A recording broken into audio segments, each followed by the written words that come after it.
Hi, as a medical doctor and USCC instructor, I want to talk about 4 risks that you have when you decide to use a gun for self-defense and home defense. First risk is obvious. It's bodily harm or even death. As soon as you decide to pick up the pistol to protect yourself or your loved ones, you're exposing yourself to physical danger and even death. Second risk is a risk of legally guilty of using a deadly force. You might think you have acted within your rights to protect yourself or your loved ones, but it's not that clear in the eyes of law. They might find you guilty of not avoiding the situation when you could have, and even find you as escalating situation, and you're legally liable. And you have to remember, every bullet that came out of your muzzle has your name on it, and you're responsible for it. And even though you think you acted in immediate danger, but as soon as the criminal is dead or severely injured, the prosecutor will work to prosecute you. And they will break down every situation, every word that you said, and every action to find you guilty or partially responsible. Such as how you could have avoided the situation in ahead of time, and how you actually escalate the situation, or even break down every word that you said to the policeman. Such as, I was angry, I was confused, I panicked. And if somebody's not carrying a gun and says something like, don't F with me or I'm gonna kill you, it could be just a bluff. But when you're carrying a gun, it could be a real threat, and you could be responsible for escalating the situation and be found guilty. Even with a gun that you're carrying,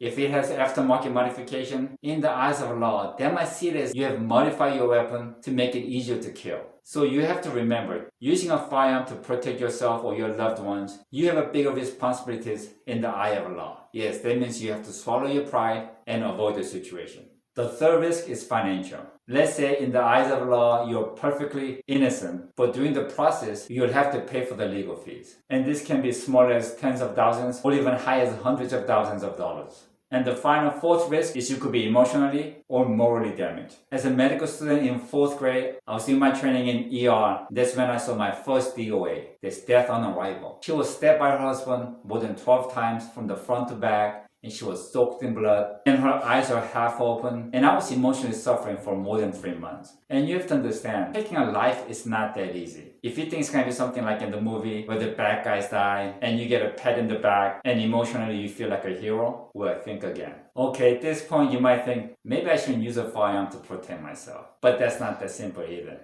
The criminals, they're willing and they want to harm you to get what they want or for physical pleasure. So protecting yourself and your loved one is your right, and you have to. So you have to know this risk and learn how to keep yourself safe from this risk. And on next video, we're gonna break it down and go through them one by one.